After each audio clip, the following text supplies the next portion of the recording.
గారికి, నాన్నగారికి కూడా హృదయపూర్వక వందనాలు తెలియజేస్తున్నాను. మరి సమయంలో వాక్యం నిమిత్తమై ప్రార్థన చేసుకుందాం. దేవుని సహాయం కొరకు స్తోత్రం. నైనా మహాపరిశుద్ధుడా, ప్రేమ కలిగిన తండ్రి, వందనాలు. ప్రారంభ ప్రార్థన నుండి ఇంతవరకు మీ ఆత్మ అధ్యక్ష చేత నడిపించినందుకు స్తోత్రాలు, వందనాలు ప్రభా. ఇదిగో శ్రేష్టమైన సమయాన్ని మీ నామంలో మాకు అనుగ్రహించారు తండ్రి.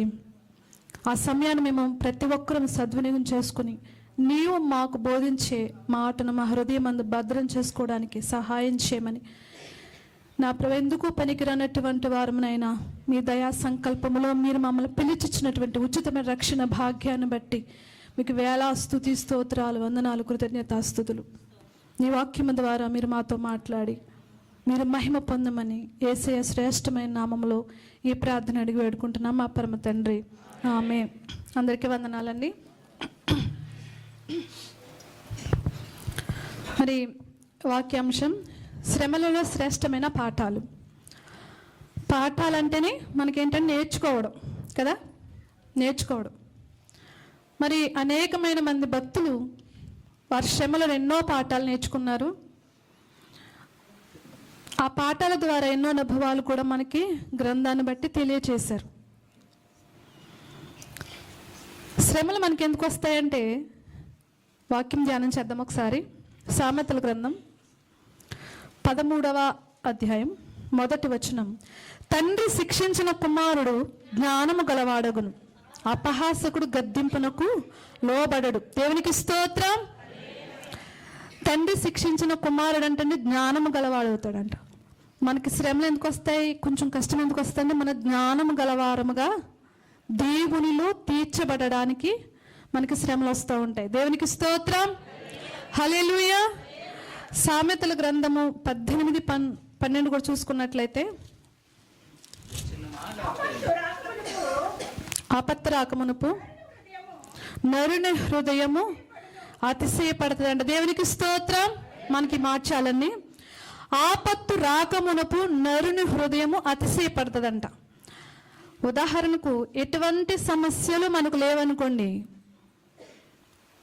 మన ఎదుటిన్న వారు ఏదైనా మనకు సమస్య చెప్పారనుకోండి, వారిని బట్టి ఏమంటుందో తెలుసా, మన హృదయం మనకి ఏం బాధలు లేవులే కదండి, మనకే సమస్యలు లేవు. కాబట్టి మనిషి ప్రతి ఒక్కరూ శ్రమను అనుభవించాలి, కష్టం విలువ తెలియాలి, కన్నీటి విలువ తెలియాలి. దేవునికి స్తోత్రం. హల్లెలూయా. చూడండి, ఆపత్తు రాకమునుపు నరుని హృదయము అతిశయపడును, ఘనతకు ముందు వినయం ఉంటుందంట. ఎవరైతే ఘనపరచబడతారో వాని ముందు ఏముంటుందంట, వినయం ఉంటుందంటండి. అయితే మనం ఘనపరచబడాలి, దేవుని కృపలో ఆశీర్వదింపబడాలంటే మన ముందు ఏముండాలి, వినయం ఉండాలి. దేవునికి స్తోత్రం. చూడండి, భక్తులు చాలామంది చాలా శ్రమను అనుభవించినటువంటి వారు ఉన్నారు. వారిలో ఒకరు యోబు గారు. మనకు తెలుసు కదా, ఆయన చాలా శ్రమను అనుభవించారు. శ్రమ పడక మునుపు ఆయన ఆశీర్వాదాలు, ఎన్నో ఆశీర్వాదాలు ఉన్నాయి. పిల్లల విషయంలోనే కావచ్చు, ఆస్తి విషయంలోనే కావచ్చు, ఎన్నో విషయాలు ఆయన ఆశీర్వాదమే ముందుంది. ముందు వెనక ఆవరించింది ఏంటంటే ఆశీర్వాదం, దేవుని యొక్క దీవెన. చూడండి, ఆయన శ్రమ పడక మునుపు ఆయన హృదయంలో ఒక చిన్న ఆలోచన వచ్చింది. అదేంటో ఒకసారి మనం ధ్యానం చేస్తే, యోబు గ్రంథం 29వ అధ్యాయం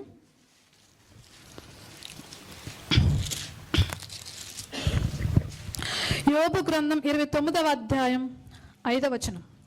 సర్వశక్తుడు ఇంకనూ నాకు తోడయుండెను, నా పిల్లలు నా చుట్టూ నుండిరి, నేను పెట్టిన అడుగెల్లా నీతిలో పడిను. దేవునికి స్తోత్రం.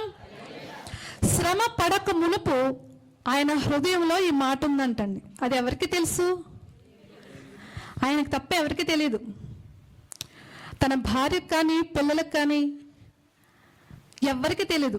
ఏమనుందంట, నీతిలో పడినట్టుంది నా జీవితం అంటే. అక్కడ ఉంటుంది పాలలో అని అర్థం. ఆయన జీవితం ఎలా చాలా హ్యాపీనెస్గా ఉంది, చాలా ఆనందంగా, చాలా సంతోషంగా ఉంది. ఆయన అనుకున్నారు, ఈ సంతోషం నా నుండి ఎవరు తీసివేయలేరు అని అనుకున్నారు. అక్కడే మిస్టేక్ అని. మన కింద ధ్యానం చేస్తే ఇంకా కొంచెం కిందకి ఎక్కడంటే 18 వచ్చిన మనం ధ్యానం చేసినట్లయితే, అప్పుడు నేను ఇట్లా అనుకుంటుని, నా గూటి యొద్దనే నేను చచ్చేదను, హంస వలె నేను దీర్ఘాయువు గలవాడు నగుదును. దేవునికి స్తోత్రం. ఆయన ఏమనుకున్నారంటండి? హంస వలె నా దినాలన్నీ కూడా నేను గడుపుతాను, నా కూటి యొద్ద నేను క్షేమంగా చనిపోతాను. ఎందుకు అని అనుకున్నారంటే, ఇంకా ఆయనకి సమస్యలంటూ ఏమీ లేవు అసలు. ఆయన జీవితంలో కన్నీరు కానీ దుఃఖం కానీ ఏమీ లేదు, అసలు ఏమీ లేదు. ప్రతి ఒక్కరూ కూడా ఈయన మాట కొరకు ఎదురు చూసేవారంటండి. అందరూ పిల్లలవని పెద్దలవని, అంటే పెద్దరికంలో ఉండేవారు ఇతను. దాన్ని బట్టి అందరూ కూడా ఎదురు చూసేవారంట, ఈ జ్ఞాన సంపన్నమైన మాటలు విందామని. నా మాటలు గుత్తులుగా వారి మీద పడిను. ఆ మాటలు చూసి వారు, అబ్బాయి ఎంత బాగా మాట్లాడుతున్నారు అని అనుకుంటే నేను చిరునవ్వు నవ్వితిని అని కూడా అంటారు కదా. ఆయన మాటల్లో ఉంటాయి మాటలు. ఇక్కడ కొంచెం ఆయనకి ఏమొచ్చింది ఇప్పుడు? అతిశయం. దేవునికి స్తోత్రం. చిన్న అతిశయం చాలు మనం పడిపోవడానికి. ఏమంటున్నారు అక్కడ? నా గూటి దగ్గర నేను చనిపోతాను. ఆయన ఎప్పుడు అనుకోలేదండి నేను ఇంత శ్రమను అనుభవిస్తానని. అయితే ఈ మాట ఎప్పుడు తెలిసింది మనకంటే? శ్రమ పడేటప్పుడే తెలిసింది. నేను ఎలా అనుకున్నాను, నా గూటి యొద్దనే నేను చనిపోతాను, హంస వలె నా దినాలు నేను గడుపుతాను. హంస ఎంత హ్యాపీగా ఉంటుంది కదండి, కదా. ప్రతి ఒక్కరు హంసతోనే పోల్చుకుంటారు, అది బాగుంటుంది, తన లైఫ్ బాగుంటుందని పోల్చుకుంటారు. అలాగే ఈయన కూడా పోల్చుకున్నారు, హంస వలె నా దినాలు నేను గడుపుతాను అని. ఇలా అనుకున్నాను, నాకు ఇన్ని శ్రమలు వస్తాయని అస్సలు ఊహించలేదని, కదా. మన జీవితంలో కూడా మనం ఆత్మీయ జీవితంలో ఎదురుకు వెళ్తూ ఉన్నప్పుడు ఎప్పుడు ఏ సమస్య వస్తుందో మనకి తెలియదు. కాబట్టి మనం చనిపోయేంత వరకు మనం గతించిన పోయిన వారము కాము. గడిచిపోయిన మాటలు మనం మాట్లాడకూడదు. దేవునికి స్తోత్రం. హల్లెలూయా. చూడండి, ఎవరికైనా ముందు వివాహాలు జరిగినాయి అనుకో, మీ పాపలకి ఇంకా వివాహం జరగలేదా? మా పాపల వివాహం జరిగిపోయింది. మీరు ఇంకా గృహం కట్టుకోలేదా? మేము కట్టేసుకున్నాం. మీ పాపకి మీ బాబుకి పిల్లలు పుట్టేశారా? పుట్టలేదా? మాకు పుట్టేశారు, మా పిల్లలకి బాబులకు పుట్టేశారు, మేము ఇల్లు కట్టేసుకుని స్టాండర్డ్ అయిపోయామంటారు. అస్సలు కాదండి. దేవునికి స్తోత్రం. మన జీవితంలో మనం చనిపోయేంత వరకు మన స్టాండర్డ్ కాదు, మన స్టాండర్డ్ దేవుడు నిర్ణయించాలి. మనం ఎవరిని తృణీకరించడానికి అర్హులం సమర్థులం కాము. మన నోట్లో ఏమీ లేదు, మన జీవితంలో ఏమీ లేదు. దేవునికి స్తోత్రం. అంత పొగరపట్టిన మాటలు మాట్లాడుకుడి అన్నది ఎవరు? హన్నా. ఆవిడని ఎంతో దూషించారంటండి. పొగరబట్టిన మాటలు మాట్లాడొద్దు అంది ఆవిడ. తన సవితే దూషించి, నీకు ఇంక లేరు, నాకు పుట్టేశారు అని అన్నప్పుడు ఆ మాటలను దేవుడు అణిచివేసి ఎంతమందిని బిడ్డలు చూడండి, దేవుడు 5 కదా. నిజంగా ఆవిడ ఎంతో కన్నీరు కార్చింది. ఒకసారి సన్నిధిలో కార్చేసి ఇంక మర్చిపోయిందంట. ఎందుకు? దేవుని మీద నిబ్బరం పెట్టుకుని. అలాగే చూడండి, మనం ఏ విషయంలోనూ ఎదుటి వారిని, ఒకవేళ మీకు అన్ని కలిగి ఉండొచ్చు, ఏదైనా ఉండొచ్చు, వెండి బంగారం ఆస్తి పాస్తులు బిడ్డలు సర్వ సంపదలు మీ దగ్గర ఉండొచ్చు, కానీ ఎదుటి వారిని దూషించే హృదయం మాత్రం మనలో ఉండకూడదు. అది అతిశయపు హృదయం. దేవునికి స్తోత్రం. హల్లెలూయా. పడిపోవుటకు ముందు ఏముంటుందంట? గర్వం నడుస్తూ ఉంటుంది. ఆ గర్వపు మాటలు మనం మాట్లాడకూడదు. చూడండి, శ్రమలలో శ్రేష్టమైన పాఠం ఏంటంటే, ఒక మంచి పాఠం, మన జీవితాలు బాగుగానే ఉండొచ్చు, బాగుగా ఉన్నప్పుడు బాగుగానే ఉండనివ్వండి, కానీ అతిశయించొద్దు. అతిశయించి వాడు ఎవడైనా సరే ఎవరి మీద అతిశయించాలండి? ప్రభునందు మాత్రమే అతిశయించాలి. సృష్టికర్త తానే సర్వ సృష్టిని చేసి ఆ సృష్టిలో మనల్ని ఒక పాత్రలుగా ఉంచారని, ఆయన చేతిలో మనం ఉన్నామని, ఆయన ఏడిపిస్తే మనం ఏడవాలి, నవ్విస్తే మనం నవ్వాలి. అది తెలుసుకుని ఎవరిని ఏమాత్రం తృణీకరించకూడదు. దేవునికి స్తోత్రం. హల్లెలూయా. ఒక మాట అండి, ఆ సమయంలో వారు శ్రమనందో హింస పొందో ఆ రకంగా ఉండొచ్చు. దేవుడు అన్యాయస్తుడు కాదు, వారిని విడిపించడానికి సర్వశక్తిమంతుడు. దేవునికి స్తోత్రం. హల్లెలూయా. షద్రక్ మేషక్ అబేద్నగో అగ్నిగుండంలో వేసేస్తారన్నప్పుడు రాజా వేసేస్తే వేసేయండి, మా దేవుడు రక్షించడానికి సమర్థుడు. ఒకవేళ ఆయన రక్షింపకపోయినను ఆ అగ్నిగుండంలో కాల్చబడడానికి మేము సిద్ధమే అన్నారు తప్ప, సరే ప్రభువా మీ మాట వింటాం అని ఏమాత్రం అనలేదు. అలాగున శ్రమనందిన వారి జీవితంలో మేలు చూస్తారు ఎప్పటికైనా. దేవునికి స్తోత్రం. అదే మన నిరీక్షణ. ఏది? శ్రమ తర్వాత మేలు దేవుడు కలగజేస్తాడన్నది గొప్ప నిరీక్షణ అది. ఆ నిరీక్షణలో మనం ఉంటాం చూసారా, దేవునికి చాలా దగ్గరగా ఉంటాం కదా. శ్రమలో నాకు మేలు చేస్తాడు దేవుడు అన్నప్పుడు మనం ఎవరికి దగ్గరగా ఉంటాం తెలుసా? దేవునికి దగ్గరగా ఉంటాం, లోకానికి కొంచెం వెడబాటుగా ఉంటాం. అదే మన దగ్గర చేసేది, ఆ శ్రమే దేవునికి మనలను దగ్గర చేసేది. కాబట్టి అతిశయపు మాటలు వద్దండి, దేవుడు తప్పక విజయాన్ని ఇస్తాడు. ఒక పాట పాడుకుందాం, పల్లవి చరణం మాత్రమే.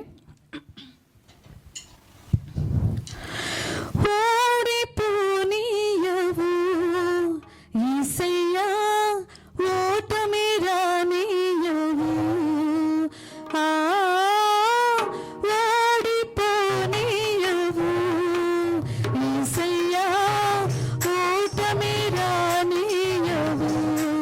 కష్టాలు ఎదురైనా, నష్టాలు ముందున్నా, కష్టాలు ఎదురైనా, నష్టాలు ముందున్నా,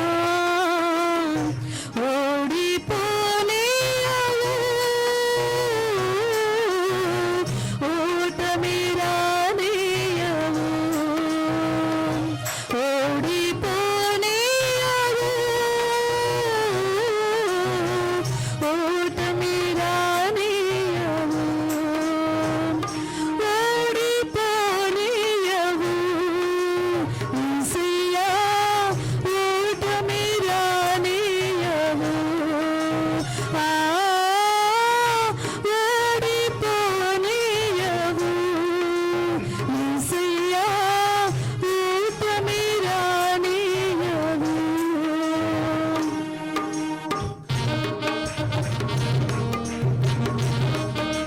అందరం చప్పట్లు కొడదాం, దేవుని నామమును మహిమపరుద్దాం.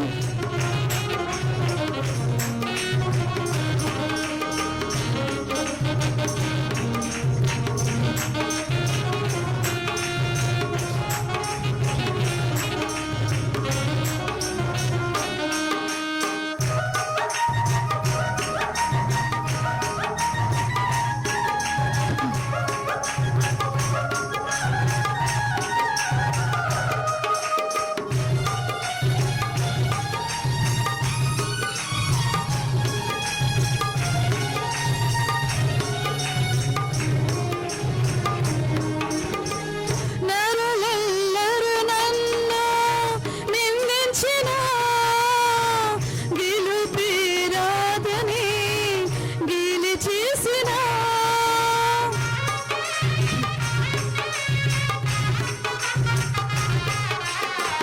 నరులెల్లరూ నన్ను నిందించినా, గెలుపిరాదని గేలి చేసినా, విడువలేది నీ కృప, మరువలేది నీ కృప, విడువలేది నీ కృప, మరువలేది నీ కృప. రాజ్యం చాలయ్యా, దీవెన నా కోసమే. రాజ్యం చాలయ్యా, దీవెన నా కోసమే. ఓడిపోనీయవు యేసయ్యా, ఓటమి రానీయవు. ఓడిపోనీయవు యేసయ్యా, ఓటమి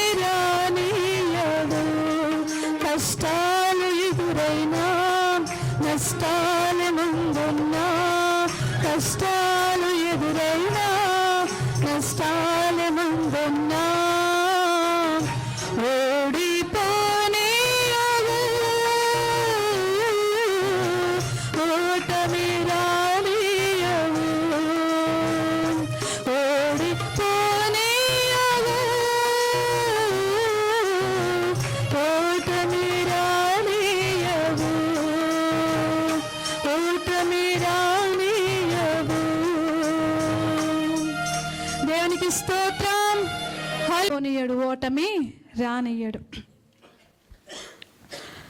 చిన్న కొద్దిపాటి సమయం సరిపోద్దని కార్యం చేయడానికి. దేవునికి స్తోత్రం. మొత్తం దారులన్నీ మోసుకుపోయిన చిన్న స్థలం చాలు మన జీవితంలో ఆయన మార్గం తెరవడానికి. ఆ మార్గం కోసమే నిరీక్షణ మంది. దేవునికి స్తోత్రం. మన విస్తారమైన స్థలంలో వెళ్ళడానిక మన నిరీక్షణ? ఇరుకు ద్వారం గుండా వెళ్ళడానిక? ఎస్, అక్కడ ఇరుకు ద్వారం గుండా వెళ్ళడానికి కాదు. ఇక్కడ మనం బ్రతుకు దినాల్లో కూడా ఇరుకు ద్వారాలే ఉంటాయి మనకు కూడా. దేవునికి స్తోత్రం. ఈ లోకం చాలా స్వేచ్ఛగా ఉంటుందండి. స్వేచ్ఛ. ఏమైనా తినొచ్చు, ఏమైనా త్రాగొచ్చు, ఎటైనా పోవచ్చు. అది లోకం బాని. అందులో అంత గొప్ప స్వేచ్ఛ.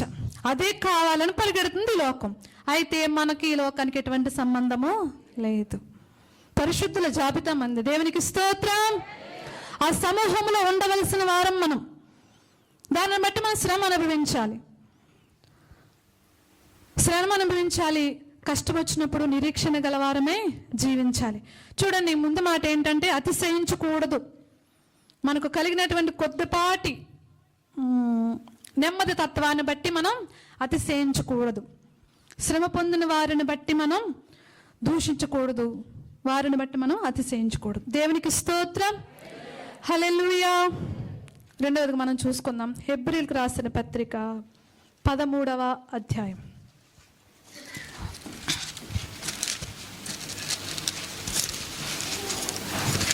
హెబ్రీయులకు రాసిన పత్రిక 13వ అధ్యాయం 1 నుంచి 2 వచనాలు చూసుకో. సహోదర ప్రేమ నిలువరముగా ఉండనీయుడి, ఆతిథ్యము చేయ మరవకుడి. దాని వలన కొందరు ఎరుగకయే దేవదూతలకు ఆతిథ్యం చేసిరి. మీరును, మనకి ఇంపార్టెంట్ విషయం ఇది 2వ వచనంలో, మీరును వారితో కూడా బంధింపబడినట్టు బంధకములోనున్న వారిని జ్ఞాపకము చేసుకునడి. మీరును శరీరముతో ఉన్నారు కనుక కష్టములను అనుభవించుచున్న వారిని జ్ఞాపకం చేసుకోండి. దేవునికి స్తోత్రం. హల్లెలూయా. దేవుని వాక్యం సెలవిస్తూ ఉంది. హెబ్రీయులకు రాసిన పత్రికలో అపోస్తలుడైన పౌలు గారు అంటున్నారు, మీరును వారితో కూడా బంధింపబడినట్టు బంధకములోనున్న వారిని జ్ఞాపకం చేసుకోమన్నారు. అంటే అర్థం ఏంటి? ఎవరైనా ఏదైనా ఒక బంధకాల్లో ఉన్నట్టు, లేకపోతే ఏదో కారణాన్ని బట్టి శ్రమలో ఉన్నట్టు, శోధనలో ఉన్నారనుకోండి, మనం ఎలా ప్రార్థన చేయాలంటే సేమ్ మనం ఉన్నట్టే ప్రార్థన చేయాలి. దేవునికి స్తోత్రం. అదే శ్రమ మనం అనుభవిస్తూ ఉన్నాం అనుకుని మనం ఎలా ప్రార్థన చేస్తాం? తండ్రి అని ప్రార్థన చేస్తాం. నన్ను ఈ స్థితిలో ఉంచావా అని బోరుమని ఏడుస్తాం కదా. సహోదరు ఎవరైనా ప్రార్థన చేయమని, ప్రభు ఆ సహోదరుని జ్ఞాపకం చేసుకోండి, ఆ బిడ్డ శోధనలో ఉంది ప్రభా, ఆ శోధన నుండి విడిపించండి ఆమేన్ అంటాం. అంతే కాదు. ఆయన అలా చెప్పలా. మీరు బంధకములో చూడండి, ఇక్కడ ఏమన్నారు? మీరును వారితో కూడా బంధింపబడినట్టు బంధకములో ఉన్న వారిని జ్ఞాపకం చేసుకోండి. మీరు శరీరముతో ఉన్నారు కనుక కష్టములు అనుభవించుచున్న వారిని జ్ఞాపకం చేసుకోండి. ఇప్పుడు అర్థమైంది మనం ప్రార్థన ఎలా చేయాలి? ఎవరైనా మన సహోదరుడు, సహోదరి, లేకపోతే మన సంఘస్థులు ఎవరైనా ప్రార్థన చేయమని చెప్పారనుకోండి, ఏదో ఒక సమస్యను బట్టి, ఆ సమస్య నేను అనుభవిస్తున్నట్టుగా ప్రార్థన చేయాలి. మనం అప్పుడు ఎలా ప్రార్థన చేస్తాం? ప్రభు ఆ సహోదరి విషయం మీరు కార్యం జరిగించండి, తప్పక మీరు జరిగించండి. మీరు తప్ప మాకు వేరొక ఆధారము లేదు, నీవే మాకు దిక్కు. మనం అలాగే చేసుకుంటాం కదా. మనకు ఆ కష్టం వచ్చిందంటే మనం అలాగే చేసుకునేది. నా దిక్కు నీవే ప్రభు అని ప్రార్థన చేస్తాం. అదే ఎదుటి వారి విషయంలో కష్టం వచ్చినప్పటికీ కూడా సేమ్ అదే ప్రార్థన చేయమని ఆయన చెప్తూ ఉన్నారు. దేవునికి స్తోత్రం. అలా ప్రార్థన చేయాలి మనం, అలా ప్రార్థన చేయాలి. ఓకే, ఇది మన సంబంధం. శత్రువులు కూడా. దేవునికి స్తోత్రం.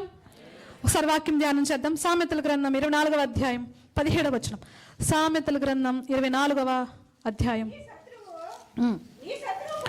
నీ శత్రువు పడినప్పుడు సంతోషింపకము, వారు తొట్టిల్లినప్పుడు నీ మనస్సున ఉల్లసింపకము. యెహోవా అది చూచి అసహ్యించుకొని వాని మీద నుండి తన కోపము త్రిప్పుకొనునేమో. దేవునికి స్తోత్రం. ఏం చేయాలంటే నీ శత్రువు పడినప్పుడు సంతోషింపకము. మనకి వారికి చాలా శత్రుత్వం ఉంది ఎప్పటి నుంచో. వారి మాట మనకుండదు, మన మాట వారికి ఉండదు. అయితే వారు పడిపోయారు ఏదో సమయంలో, శ్రమ వచ్చో, బాధలోనో, లేకపోతే యాక్సిడెంట్ అయ్యో, కొంచెం వారు కష్టం అనిపించి పడిపోయారు. పడిపోయినప్పుడు అంటే మనం భలే తగిలిందిలే, అని అనకూడదంటండి. దేవునికి స్తోత్రం. క్రైస్తవులంగా, దేవుని నమ్మిన వారముగా, క్రీస్తు రాజ్య హక్కుదారులుగా మనం ఏం చేయాలి? ప్రార్థన చేయాలి. ఏమాత్రం ఉల్లసించకూడదంటండి. పడిపోయారని, భలే పడ్డాడు రాని మనస్సులో కూడా రాకూడదు. ఇప్పుడు పై మాటగా ఇవాళ జరిగిందని పక్కింటి వారితో చెప్పి మనసులో భలే పడ్డాడని అనుకోకు. ఎవరు చూస్తారన్నమాట? దేవుడు చూస్తాడు. దేవునికి స్తోత్రం. హృదయంలో కనుక మాట నీవు అనుకుంటే ఎవరు చూస్తారు? ఎస్, మనసులో ఉల్లసించకము, ఆయన పడ్డారని. అక్కడ ఒక మాట ఉంది చూడండి, యెహోవా అది చూసి అసహించుకుని వాని మీద నుండి తన కోపం త్రిప్పుకునేమో అంటే నీ మీదకి వస్తుందని అర్థం. ఉల్లసించినప్పుడు మన హృదయం భలే ఉల్లసించేసింది అనుకుంటే ఎవరు చూడట్లేదు అనుకుంటాం. కానీ దేవుడు చూసంటండి ఆయన మీద నుండి ఆ కోపాన్ని త్రిప్పివేసుకుని ఇంక నీ మీదకు డైరెక్ట్గా వస్తుంది ఆ ఉరి అని అర్థం. కాబట్టి మనస్సులో కూడా ఉలసించొద్దని. అంటే పై మాటకి మీ సహోదరులతో మీరు చెప్పండి అలా జరిగిందని కాదు. ఇక్కడ మనస్సులో కూడా మీరు వారు పడిపోయారని ఉల్లసించొద్దు అని. దేవునికి స్తోత్రం. హల్లెలూయా. మొదటి మాట, మనం ఏ విషయంలోనూ అతిశయించకూడదు. రెండవ మాట ఏంటంటే, ఎవరైనా పడిపోయినప్పుడు అతిశయించకుండా వారి నిమిత్తమే ప్రార్థన చేయాలి. ఆ ప్రార్థన ఎలాగంటే, ఆ బాధ మనది అన్నట్టు మనం ప్రార్థన చేయాలి. దేవునికి స్తోత్రం. హల్లెలూయా. నిజంగా చాలా మంది పై మాటకే అంటారండి, పై మాటకే అంటారు, లోపల ఉంటుంది అది. హృదయ రహస్యాలు ఎరిగిన దేవుడు మన దేవుడు. హృదయం అంతా చాలా ఘోరమైంది, అది వ్యాధి కలిగిందని దేవుని వాక్యం సెలవిస్తూ ఉంది. ఆ మాట ఊరకనే వ్రాయబడలేదు బైబిల్ గ్రంథంలో. ఏ మాట వ్యర్థంగా వ్రాయబడలేదండి. మనిషి యొక్క జీవితం ఉంది, హృదయం కూడా గ్రంథంలో ఉంది. దేవునికి స్తోత్రం కదండి. దేవుని మనసు ఉంది, దేవుని క్రియలు ఉన్నాయి, దేవుని స్వభావం ఇందులో ఉంది, మనుషుల స్వభావం కూడా ఇందులో ఉంది. అయితే మనం దేవుని స్వభావాన్ని నేర్చుకోవాలి. దేవునికి స్తోత్రం. ఆయన మనస్సును మనం నేర్చుకోవాలి. ఆయన మనసు ఏంటంటే ఎల్లప్పుడూ ప్రేమించేది. ఆయన మనసు గొప్ప మనసు. ప్రేమ దీర్ఘకాలము సహించును కదండి. ప్రేమ ఎప్పుడు సహిస్తుంది? దీర్ఘకాలం. ప్రభువా, నా సహోదరుని నేను ఎన్నిసార్లు క్షమించును అని పేతురు గారు అడిగారు. 1-2 సార్లు క్షమించు, తర్వాత ఏదైనా చెప్పని అన్నారు ఆయన. 1-2 సార్లు కాదు, 70 ఏండ్ల మట్టుకు. 70 ఏండ్లు అంటే మనం బ్రతుకు తినాలన్నీ 70-80, అధిక బలం ఉంటే 80. అంటే అర్థం ఏంటి? నువ్వు పుట్టింది మొదలుకొని నీకు ఈ భూమి అర్థమయ్యే వయసు వచ్చే వరకు, తర్వాత ఈ భూమి నుండి నీవు విడువబడేంత వరకు క్షమించాలని అర్థం. దేవునికి స్తోత్రం. కాబట్టి ఆయన ప్రేమ అర్థమైందా మనకి? మనం ఎప్పటి వరకు ప్రేమించాలి? చనిపోయేంత వరకు ప్రేమిస్తూనే ఉండాలి. ప్రేమ అంటండి ఎదుటి వారికి అపకారం చేయదంటండి, మనసులో కూడా ఉంచకూడదంట. ఏదైనా ఒక విషయం జరిగితే అది మనసులో పెట్టుకుంటా తప్ప మాటి మాటికి దాన్ని ఎత్తి చూపదంటండి ప్రేమ. మనం ఎలా చేస్తామంటే, మన ఇంట్లో రిలేటివ్స్, మన కుమార్తె కానీ కుమారుడు కానీ సహోదరులు కానీ ఏమైనా చేశారనుకోండి, వారిని దాచి పెడతాం కదా, ఎవరికి తెలియనివ్వం. సహోదరి కుమార్తె కుమారుడు ఏదైనా వారి పొరపాటు ఏమైనా ప్రేమ ఏదైనా చేశారనుకోండి, ఎంతమంది చెప్తాం? ఎంతమంది చెప్తామండి? దేవుడు ఆ హృదయాన్ని అస్సలు ఇష్టపడ్డాడు. ఎవ్వరికి చెప్పకూడదు. మనం సేమ్ మన అనుకునేటటువంటి విషయాల్లో, మన బిడ్డలు, మన సహోదరుల విషయాలు ఎలా దాచుకుంటున్నామో, ఎదుటి వారి సహోదరుల కుటుంబాల విషయాలు, వారి బిడ్డల విషయాల్లో కూడా అదే మనస్తత్వం కలిగి మనం దాచుకోవాలి. అదే ప్రేమ. దేవుడు దాన్ని చూస్తాడు. దేవునికి స్తోత్రం. ఆశీర్వాదాలు ఉపవాసం ఉంటేనో లేకపోతే వారం వచ్చేస్తానో ఇచ్చేస్తానో కాదు. నిరంతరం దేవుణ్ణి మనం ఎలా ప్రేమిస్తున్నామో, ఆయన స్వరూపమందు పుట్టినటువంటి సహోదరులను కూడా, ఇరుగుపారు వారిని కూడా అలాగే ప్రేమించాలి. అదే దేవుడు చూస్తాడు. అంతకన్నా ఇంక ఆశీర్వాదం ఇంకెక్కడ ఉండదు. దేవుడు అప్పుడే ఆశీర్వదిస్తాడు మనల్ని. దేవునికి స్తోత్రం. హల్లెలూయా. ఆశీర్వాదం కావాలనుకున్న వారు ఎవరైనా సరే దేవుణ్ణి ఎంతగా ప్రేమిస్తూ ఉన్నారో, సహోదరులను అలాగే ఇరుగు పొరుగు వారిని కూడా సేమ్ అదే కలంకము లేని ప్రేమతో ప్రేమిస్తారు. అప్పుడు మీ ఇంటి నిండా ఆశీర్వాదాలే ఉంటాయి. దేవునికి స్తోత్రం. ఇదే గొప్ప మర్మం, ఇంకెక్కడికి వెళ్ళవసరం లేదు. దేవునికి స్తోత్రం. హల్లెలూయా.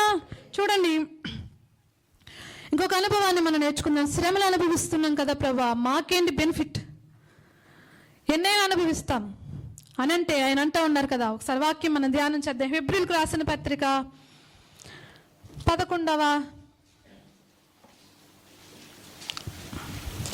హెబ్రీయులకు రాసిన పత్రిక 11వ అధ్యాయం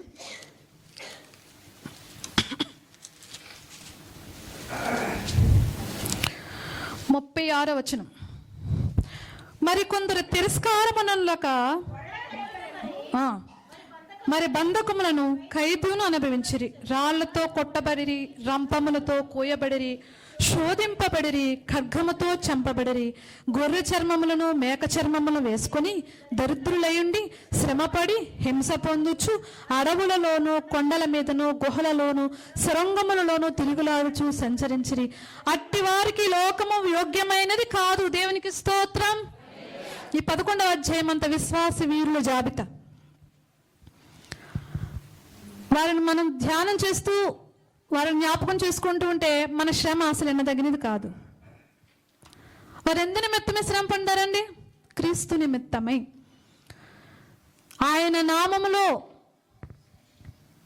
వారు పడినటువంటి ప్రయాస వ్యర్థం కాకూడదని ప్రయాసపడ్డారు.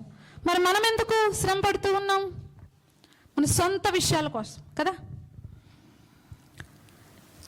వారు పడినటువంటి శ్రమల ముందు మన శ్రమలు ఎన్నో తగినవి కావు కావు కావు కాబట్టి చూడండి, మనం వారిని జ్ఞాపకం చేసుకోవాలి. వారిని మనం జ్ఞాపకం చేసుకుని ఎంత శ్రమపడ్డారు. గొర్రె చర్మములు మేక చర్మములు వేసుకుని దరిద్రులై ఉండి శ్రమపడి హింస పొందుచు అడవులలోను కొండల మీదను గుహలలోను సొరంగములలోను తిరుగులాడుచు సంచరించిరి. అట్టి వారికి ఈ లోకము యోగ్యమైనది కాదు. దేవునికి స్తోత్రం. హల్లెలూయా. అప్పుడున్న లోకం వారందరిని ఎలా చూసింది? చాలా చిన్న చూపు చూసింది.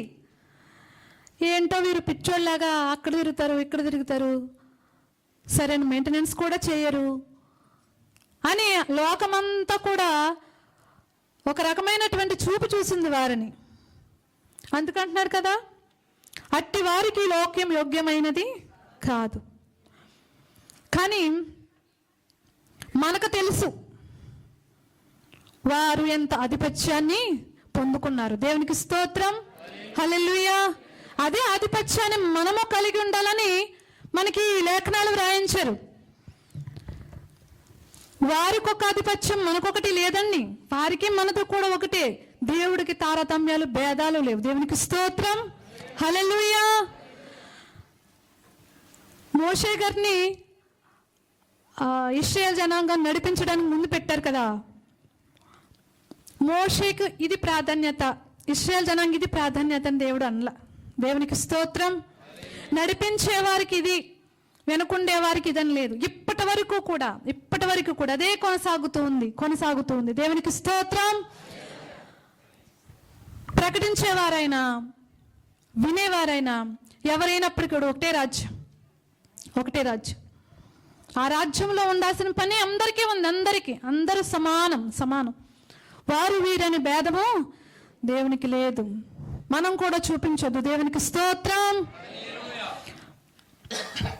ఒక్కొక్క సమయంలో ఒక్కొక్క పాత్రగా మనం వాడబడుతున్నాం, అంతే. ఇందులో వారు వీరని భేదం లేదు. చూడండి, శరీరం ఒక్కటే. కళ్ళు చెవులు అన్నీ ఒకే శరీర భాగాలు ఇవి. అయితే ఒకదానికొకటి అతిశయించింది అనుకోండి, నీ మీద నేను గ్రేట్ అన్నది అనుకోండి, తప్పే కదన్నది. ఏది చేయవలసిన పని అది చేయాలి ఖచ్చితంగా. నిర్మాణం అది, మానవ నిర్మాణం. అలాగే సంఘంలో మనం చేయవలసిన పనులు కొన్ని ఉంటాయి కదా.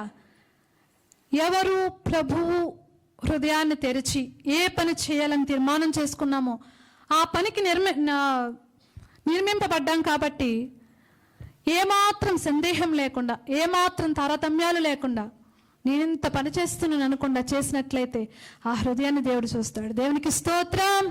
హల్లెలూయా. నా నామములో తారతమ్యాలు ఉండకూడదు, భేదాలు ఉండకూడదు కదా. మనం ఎక్కడ వారమండి? ఒకే ఊరికి చెందిన వారమా కదా? ఎన్ని గ్రామాలు, ఎన్ని రాష్ట్రాలు, ఎన్ని జిల్లాలకు చెందిన వారమో. సేమ్ పరలోక రాజ్యంలో కూడా అలాగే ఉంటాం.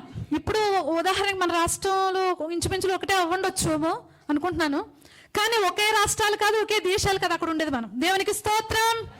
ఒకే భాష కూడా కాదండి, ఒకే భాష కాదు, ఒకే రాష్ట్రం కాదు, ఒకే జిల్లా, ఒకే గ్రామం అస్సలు కాదు. మనందరి భాష ఒక్కటే ఉంటుంది అక్కడ. మనందరం చేసేది స్తుతి ఆరాధన. దేవునికి స్తోత్రం. హల్లెలూయా. నిజంగా అక్కడ ఎంత బాగుంటుందో కదండి స్తుతి ఆరాధన చేయడమే. కోయిర వారు పాటలు పాడారు కదా, ఇంకా పాటలు పాడితే బాగుండు అనిపించింది కదా మనకి. 2 పాటలతోనే ముగించేశారు. నిజంగా స్తుతి ఆరాధన చేయడంతో గొప్ప ధన్యత. స్తుతి ఆరాధన కోసం ప్రత్యేకించి ఒక వ్యక్తి వాడబడ్డారు కదా, బైబిల్ గ్రంథం దావీదు మహారాజు గారు కదా. ఆయన పనే అది. నిజంగా ఆయన స్తుతిస్తూ ఆయన నామాన్ని గణపరుస్తూనే ఉన్నారు. అందులోనే తేరి పాడి స్తుతించారు. దేవునికి స్తోత్రం. హల్లెలూయా. చూడండి, ఇక్కడ శ్రమను అనుభవించినటువంటి వారిని మనం జ్ఞాపకం చేసుకోవాలి. శ్రమ పొందుతూ ఉన్నప్పుడు శ్రమను అనుభవించినటువంటి వారిని జ్ఞాపకం చేసుకోవాలి. 12వ అధ్యాయం 7-5 మనం చూసుకున్నట్లయితే, శ్రమ పొందిన వారికి, ఈ మాట పొందుతున్నటువంటి వారికి, మనకు అని అర్థం. నా కుమారుడా, ప్రభువు చేయి శిక్షను తృణీకరించకము, ప్రభు ఆయన నేను గద్దించినప్పుడు విసుకకము. ప్రభు తాను ప్రేమించు వారిని శిక్షించి తాను స్వీకరించు ప్రతి కుమారుణ్ణి దండించును. దేవునికి స్తోత్రం. హల్లెలూయా. ఇప్పుడు శ్రమలో కలగడం మంచిదా కాదా? మంచిది. ఎందుకంటే సాక్షాత్ సృష్టికర్త అయిన దేవాతి దేవుని చేత మనము శ్రమ పొందుతున్నటువంటి మనము కుమారులం కుమార్తెలను అనిపించుకుంటున్నాం. సరిపోద్ది కదా? సరిపోద్ది కదండి? ఈ లోకంలో మన తల్లిదండ్రులు కుమారులు కుమార్తెలు అంటాం కదా, తల్లిదండ్రులు అంటాం. వారెంతవరకు? వారు జీవించేంత వరకు అంటూ ఉంటాం కదా. అయితే వారు కాలం చేసిన తర్వాత, వారు ఆయన రాజ్యానికి వెళ్ళిన తర్వాత ఇక మన తల్లిదండ్రులు ఎవరు కదా. అయితే ఆయనే నీవు పుట్టిన మొదలుకొని చనిపోయేంత వరకు నా కుమారుడవు నా కుమార్తె అని అంటున్నారు. దేవునికి స్తోత్రం. అది సరిపోదండి. ఆయన అంటున్నారు చూడండి, ఆయన నిన్ను గద్దించినప్పుడు విసుగకుపో. మనం పోకూడదంటండి. నాకెందుకు ఈ శ్రమలు పెడుతున్నా ప్రభా, నేనే దొరికనా అని అనకూడదంట. విసుకకము. ప్రభువు తాను ప్రేమించు వారిని శిక్షించి తాను స్వీకరించు ప్రతి కుమారుణ్ణి దండిస్తారు. అంటే ఇప్పుడు మనం ఎవరికి ఇష్టం? శిక్షిస్తూ ఉన్నారు కాబట్టి మనమంటే ఆయనకి ఏమాత్రం ఇష్టం లేదని అంటామా? మనమంటే ఆయనకి ఇష్టం. ఉదాహరణకి ఒక తండ్రి ఉన్నారు, కుమారుడు మాట వింటలేదని కొడుతూ ఉంటారు. అంటే ఆయనకి ఇష్టం లేదా? కాదు, సరి చేయబడడానికి కదా. ఈ లోకంలో నువ్వు ఎలా బ్రతకాలో నేర్చుకున్నానా, అలా చెయ్యి ఇలా చెయ్యి, ఈ మార్గం నీకు కరెక్ట్ కాదు అని చెప్తూ ఉంటారు తండ్రి. అది ఆ బాల్య దశలో అర్థం కాదు పాపం వాళ్ళకి కదా, అర్థం కాదు, అర్థమయ్యే వయసు కాదు వాళ్ళది. కాబట్టి అటు ఇటు తిరుగుతూ ఉంటారు. అర్థమయ్యే వయసుకి వారికి అర్థమవుతుంది. అయితే ఈ లోపం మనం ఏం చేయాలి? బెత్తం వాడాలి కదా. అస్సలు కొట్టకూడదు అంటారా? మేము అస్సలు కొట్టలేదని అన్న వాళ్ళు చేతెత్తండి. అస్సలు చేతులు ఎత్తలేదని మా పిల్లలు. మేము ఎంత ప్రేమ, అసలు ప్రేమగా చూసుకునే వారే కొడతారు. దేవునికి స్తోత్రం. బిడ్డల మీద మాకు చాలా విపరీతమైన ప్రేమ ఉన్నదండి అంటే మీరు ఖచ్చితంగా కొడతారు. ఎందుకనంటే కొట్టాలి, రోజు కొట్టమని కాదు నేను చెప్పేది. వారు రాంగ్ స్టెప్ ఎక్కడ వేస్తున్నారు మనకు గమనించి అప్పుడు మనం చేసుకోవాలి. దేవునికి స్తోత్రం. సేమ్ టైం మన తండ్రి కూడా అంతే. మనం ఎక్కడ ఆత్మీయ జీవితంలోనే కానీ ఎక్కడ రాంగ్ స్టెప్ వేస్తూ ఉన్నామో, లేకపోతే ఇంకా అనుభవాలు మనలోనికి రావాలనో ఆయన చిత్తం వేరుగా ఉంటుందండి. దాన్ని మనం వర్ణించలేం, వివరించలేం. మన పట్ల ఆయనకున్నటువంటి చిత్తము వేరు. ఇప్పుడు మీరు ఇక్కడ ఉన్నారు కదా, వీరి పట్ల నా ప్రణాళిక ఏమైనా ఉంటుందా అంటే ప్రతి ఒక్కరి మీద ఒక్కొక్క ప్రణాళిక దేవునికి ఉంటుంది, ఒక్కొక్క రీతిగా ఉంటుంది. దేవునికి స్తోత్రం. హల్లెలూయా. శిక్షాఫలం పొందుటకే మీరు సహించుచున్నారు. దేవుడు కుమారులుగా మిమ్మల్ని చూచుచున్నాడు. తండ్రి శిక్షింపని కుమారుడెవడు? దేవునికి స్తోత్రం. తండ్రి శిక్షింపని కుమారుడు ఎవరు? నిజమే కదా, ప్రతి తండ్రి కుమార్తెనైనా కుమారునైనా శిక్షించాలి. భయం అనేది ఉండాలి, ఖచ్చితంగా ఉండాలి. మా నాన్నగారు అంటే మాకు చిన్నప్పుడు చాలా భయం, చాలా, ఇప్పటికీ భయమే, చాలా భయం. అలా నన్ను నాన్నగారు అంతలాగా సీరియస్గా కొట్టేసి నన్ను అంత చేయలేదు, చాలా ప్రేమగా చూసుకునేవారు. అయినా సరే భయం నిజంగా కదా. తండ్రి శిక్షింపని కుమారుడు ఎవరు? చెల్లిని తమ్ముడిని కొంచెం వేసేవారు, కానీ నన్ను అసలు వేసేవారు కాదు. తక్కువే, చాలా తక్కువ. ఎందుకంటే కొంచెం నేను చాలా అమాయకంగా ఉండేదాన్ని. దేవునికి స్తోత్రం. చాలా అమాయకంగా ఉండేదాన్ని, ఏం తెలిసేది కాదు అసలు. అయోమయం దేవాలయం. దేవునికి స్తోత్రం. దేవుడు కుమారులుగా మిమ్మల్ని చూస్తూ ఉన్నాడు. తండ్రి శిక్షింపని కుమారుడు. కుమారులైన వారందరూ శిక్షలో పాలు పొందుచున్నారు. మీరు పొందని ఎడల దుర్బుజులే కానీ కుమారులు కాదు. ఇక్కడ ఒక విషయాన్ని మనం ధ్యానం చేసినట్లయితే, దేవుని దగ్గర నుండి మనకు శిక్ష రాలేదనుకోండి, అడగాలి మనం, ప్రభువాని మీరు నన్ను శిక్షించట్లేదేంటి, ఏమి శోధన రావట్లేదేంటి, దుర్బుజులు మమ్మల్ని చేయొద్దు. దేవునికి స్తోత్రం. హల్లెలూయా. నీ శిక్షలో నేను కుమారుడు కుమార్తె అనిపించుకోవాలి, కానీ దుర్బుజురాలుగా ఉండకూడదు, దుర్బుజుడుగా ఉండకూడదు. అంటే అర్థం ఏంటంటారు? బిగిసిపోయినట్టుగా, ఏమాత్రం ఆత్మీయ జీవితంలో ఎక్కడేసిన వంగలు అక్కడే ఉంటూ బిగిసిపోయినట్టుగా ఉంటారన్నమాట. అంటే ఏమాత్రం చలనం లేనటువంటి వారు కదండి. దేవుడు మనం శిక్షిస్తూ ఉంటేనే ఆత్మీయ జీవితాల్లో మనం అనేకమైన పాఠాలు నేర్చుకుంటాం, ప్రార్థన ఎక్కువ చేస్తాం, మొక్కల అనుభవం ఉంటుంది. ఈ అనుభవాలన్నీ మనకు నేర్పించడానికి దేవుడు మనల్ని శిక్షిస్తూ ఉంటారు, కొంచెం శోధనకి గుర్చేస్తూ ఉంటారు. అంతగానే ఏం కాదు, మనల్ని ఏదో చేసేయాలని ఆయన తలంపు కాదు. ఆయన మంచి దేవుడండి. ఇలా ఉంటేనే మనం పరలోక రాజ్యానికి హక్కుదారులమని మెయిన్. ఈ శ్రమలన్నీ అప్పుడు పరలోక రాజ్యానికి హక్కుదారులైన వారందరూ వీరున్నారు కదా, విశ్వాస వీరుల జాబితా, వారందరూ హక్కుదారులమని రూఢిగా మనం చెప్తూ ఉన్నాం. అయితే మేము కూడా పరలోక రాజ్యానికి హక్కుదారులమని రూఢిగా చెప్పుకోవాలంటే ఆధారం ఏంటి? వారు పడినటువంటి ప్రయాసలో, వారు పొందినటువంటి పాటల్లో మనం ఏదైనా ఉందా అంటే రావాలి కదా, మనకి కూడా ఉండాలి కదండి. మరి రుజువు కనపరచాలి. వాక్యం ఒకసారి మనం ధ్యానం చేసినట్లయితే రుజువు. హెబ్రీయులకు రాసిన పత్రిక 10వ అధ్యాయం 32. అయితే మీరు వెలిగింపబడిన మీదట శ్రమలతో కూడిన గొప్ప పోరాటం సహించిన పూర్వపు దినములను జ్ఞాపకము తెచ్చుకొనుడి. ఒక విధముగా చూచితే మీరు నిందలను బాధలను అనుభవించుట చేత 10 మందిలో ఆరడి పడితిరి. దేవునికి స్తోత్రం. హల్లెలూయా. 10 మందిలో అంటే తెలియాలంటే మనం ఎన్ని శ్రమలు అనుభవించాము కదా. ఉదాహరణకు మన ముందున్నటువంటి ఆత్మీయులు శ్రమను అనుభవించారని తెలిసింది కదా మనకి. ఆరడి పడ్డారు కదా మరి మనలో వారు కదా. సేమ్ మనం కూడా అలా ఆరడి పడాలంటే 10 మందిలో. దేవునికి స్తోత్రం. క్రీస్తులో వీరు శ్రమను అనుభవిస్తూ ఉన్నారని ఆరడి పడాలంట. శ్రమలతో కూడిన గొప్ప పోరాటం సహించిన పూర్వ దినాలు మనం జ్ఞాపకం తెచ్చుకోవాలి. మన పూర్వీకులు శ్రమ పడ్డారు, వారు జ్ఞాపకం చేసుకోవాలి.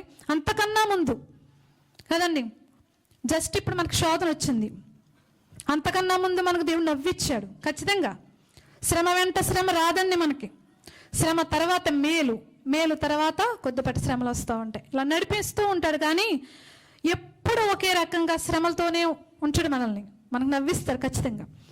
అయితే చూడండి, శ్రమ పొందాం, తర్వాత మనకు ఆనందం వచ్చింది. ఒక 2-3 సంవత్సరాలు అనుకోండి ఉదాహరణకి. తర్వాత మరలా మనకు శ్రమ వచ్చింది. అప్పుడు మనం ఏం చేయాలి? ముందు పడినటువంటి శ్రమ ఉంది చూసారా, ఆ శ్రమను జ్ఞాపకం చేసుకుని ఆ శ్రమలో నుండి దేవుడు మనల్ని ఎలాగ విడిపించారో జ్ఞాపకం చేసుకోవాలంటే. దేవునికి స్తోత్రం.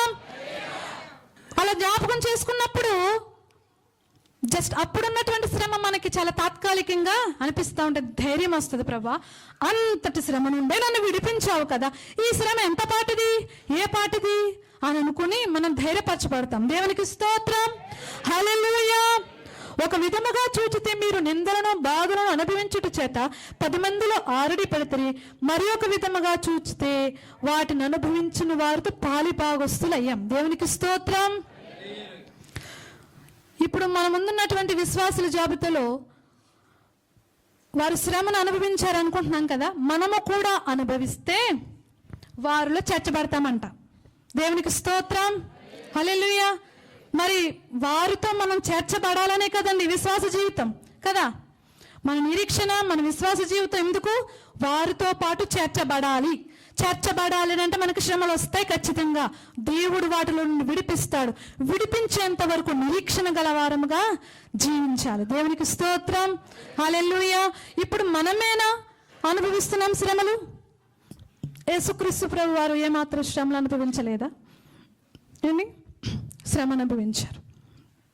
ఒక మాట ఉంది, ఒకసారి వాక్యం ధ్యానం చేద్దాం.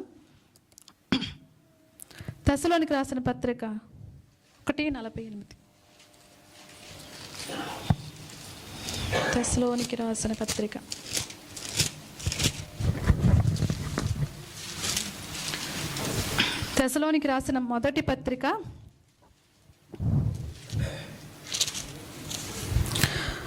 1:4-8.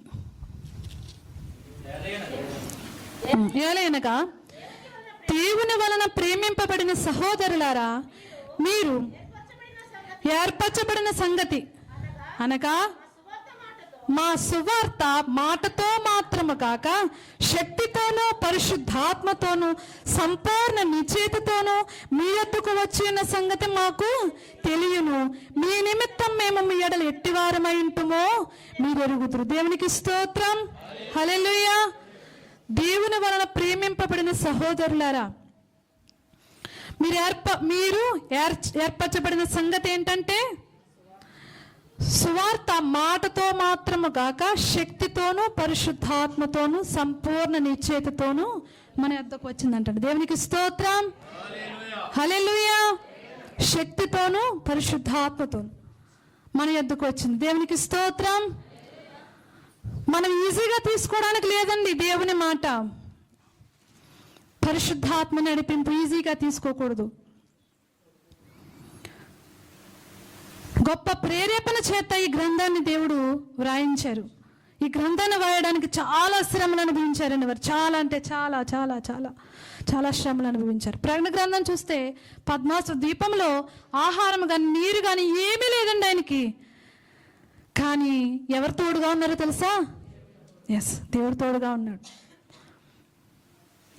ఉదాహరణకి ఇప్పుడు జరిగే స్టోరీ రాయడం చాలా సులువే, కానీ ఎప్పుడో కొన్ని వేల సంవత్సరాల తర్వాత జరగబోయే దానిని వ్రాయించిచ్చారు చూసారా పరిశుద్ధాత్మ దేవుడు.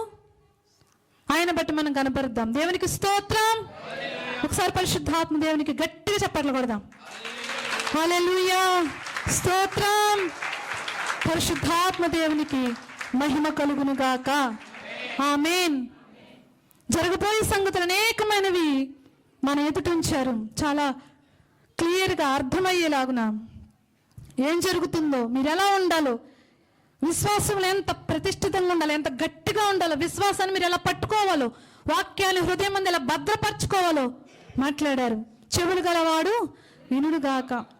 అందరికీ చెవులు ఉన్నాయి, కానీ ఆత్మీయ చెవులు ప్రతి ఒక్కరూ కలిగి ఉండాలని మాట్లాడారు.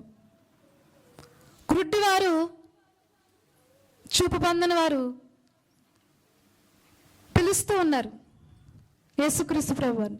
అయితే ఆయన పిలిచారు, చూపు పొందుకున్నారు. అక్కడ ఉన్నటువంటి పరిసయ్యులు సద్దూకయ్యులు అన్నారు, ఇదేంటి అని.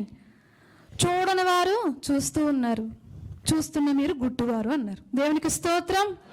మరి కళ్ళున్నాయి కానీ ఎవరిని చూడట్లేదు. రక్షకుడని యేసుని వారు చూడలేదు. చూడలేని కన్నులు వారికి ఉన్నాయి. ఇప్పుడు చాలా మంది ఈ సత్య సువార్త వింటూ ఉన్నారు, చూస్తూ ఉన్నారు.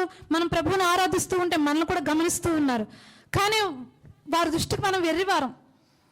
వారికి ఏం లేవు, అప్పుడు కళ్ళున్నాయి కానీ దేవుని చూసి దేవుని వెతికే కళ్ళు వారికి లేవు.